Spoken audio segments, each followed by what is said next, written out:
When I was about 4, we were broken into twice.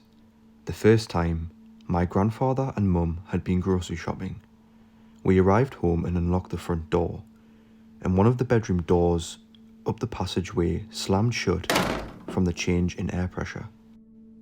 My grandfather must have sensed something was up and ran up the passageway to the bathroom. Window was open, curtains swinging in the breeze, and nobody to be found. They figured he mustn't have been there long before they arrived home, as nothing in the house was touched or taken. The second time was 3 months later. My mum woke up to someone sitting on the bed with a knife in his hand at 3 a.m. Mum says she froze, couldn't talk, couldn't move, completely petrified. She said he was mumbling, but she couldn't make out what he was saying. Then, the next door neighbour's dog barked, and he just stood up and walked out. She heard the backsliding door open, and a minute or so later, the line of light shining through the curtains from the streetlight was blanked out. She grabbed the phone and called my grandfather. All she said was, there was someone in the house. He lived about 5 minutes away with her 3 younger teenage brothers. In less than 5 minutes, they pulled in the driveway and scattered us around the house, all barefoot, wearing only their underwear. Every single door was unlocked, and the back door was open. Nobody to be seen. Mum was a mess. There were big muddy footprints in the laundry under the little window she left open for the cat. It took a few days for all the weird things this creep had done to be discovered.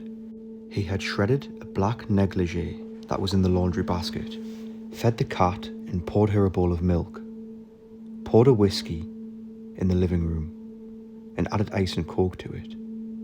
Somehow had injected solder into the eggs in the fridge, ate the leftover roast meat out of the fridge, cut up some catalogue that was sitting on the bench, took a photo of the stove top and another one of me sleeping on Mum's camera and left it sitting next to my bed, tipped salt into Mum's shoes.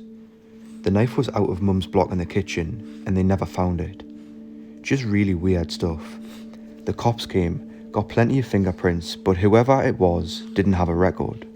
The consensus, eventually, a couple of years later, was that it was an acquaintance of one of her brothers. It was a bit of a Chinese whisper's conclusion though. He'd said X and Y to person A, who told person B, etc, etc, and it got back to my mum's brother.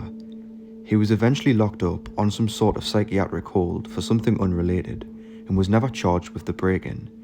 Messed my mum up for a lot of years. I was away on vacation with my family.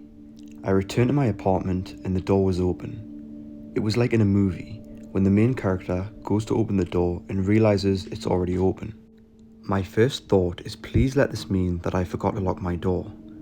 I turn on the light and start cursing because I immediately see that all of my movies and video games have been stolen. This doesn't sound like much, but I had a pretty intensive collection, valued at about $5,000. It hurt when I came to this realisation, because I had never placed a monetary value on my collection. I called the police and there was not much they could do. The thief/thieves even stole my pocket change and my deceased grandfather's watch. The most bizarre thing about it was the fact that they left many of my valuable items. They left electronics, memorabilia, and art, but all they took were items they could easily pawn off.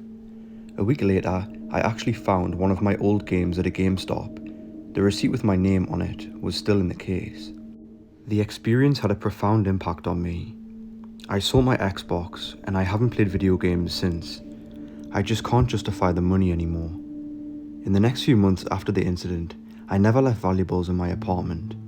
I always carried around my laptop, hard drives, and anything that had value to me. I already had a safe before the incident, another item with priceless items that they left, and felt comfortable leaving that at home. I stopped sleeping at my apartment when the semester started up. I spent most of my time at my girlfriend's and actually left many of my valuables at her apartment.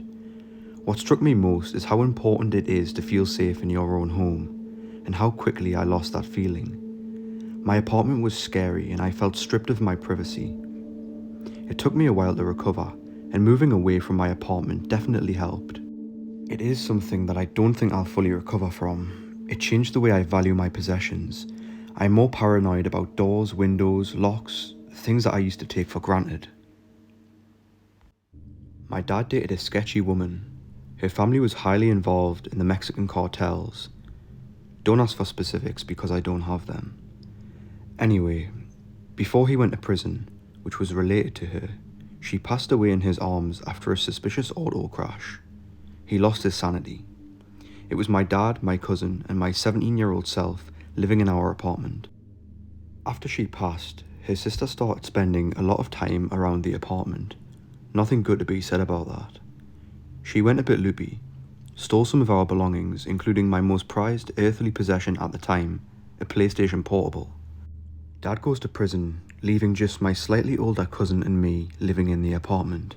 My cousin and I lost our jobs at the same subcontracting company. He then thought it best be to get into what landed my father in corrections. Nothing good to be said about that either. His girlfriend picks him up to take a day business trip, roughly 120 miles away. I'm 18, I'm alone. The electricity is shut off. I don't even have my goddamn PSP to pass time. I smoke a blunt, I nap. I awake around 9 PM. My cousin should already be back. My cousin hasn't called. My cousin's kind of a dick. I smoke some more. Thank fucking God. He's been gone quite long enough. Great, he's in a mood, and I'm too high to be fucked with. I look out at the people. No electricity means no porch light. That large figure looks like him. The smaller, feminine build is his girlfriend. I unbolt the door. Why is the door now swinging into my nose? That really hurts. Actually, fuck my cousin. Did I mention he's a dick? That's not my cousin. That's the barrel of a Beretta M9. That's the sister of my dad's dead girlfriend. Suddenly I'm sober. Who are these two Mexican guys with her, and why are they armed? What the fuck has my cousin gotten into? Mind racing, vomit gurgling, vomit coming up. What a comical sight that would be. Exorcism vomit drenching all three of them. Only it's not vomit, words. Instead are about to be expelled with a sloppy, numb tongue and a mind that doesn't quite know what the words will be. Where the fuck is my PSP, you crazy bitch? They're going to kill me. They'll shoot me dead, and it'll just be another couple colloquial chirps of the cricket that is illegal activity in this hellhole of a city that one would rightly call a ghetto. Instead, she ignores this. She wants to know where her baby stroller is. One of the Mexican guys wants to take my cat with them. My mouth continues to try to get me killed. They'll find no stroller. This bitch is crazy. Does she even have any kids? Everything fades to black. I woke up to find the apartment demolished. My ass had been kicked, along with the rest of my body. Our car was gone, and that was the end of that story. When I was 4, my parents worked long hours at a restaurant. They left my brother to babysit me until 10:30 PM. He's 8 years older than me, so 12 years old at the time.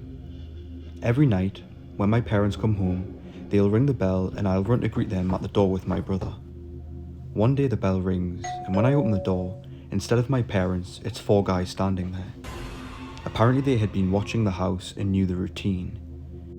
They have guns and tell my brother and me to go downstairs and watch the TV, as one of the guys stands guard over us. They let me sit there, but they tie my brother up using his Nintendo cords. I remember going to tug at the cords at my brother's wrists. I wasn't trying to untie him, it was more out of curiosity, and the guy actually pointed his gun at me and told me to stop. When they finished going through the house, they tie us both to a beam and leave. After a little while, my brother wiggled out from the bindings and my parents came home. Cops were called and info was given to the police. They got a few pieces of jewellery and a camcorder. My mom had recently been making a lot of brownies. On this day, she made a particular batch that was greater than any of the brownies she had made before. We ate a few, but for some reason didn't finish them, and we left them out on the kitchen stove. My mom, my sister, and I all went to sleep later that night, while my dad was out at a meeting.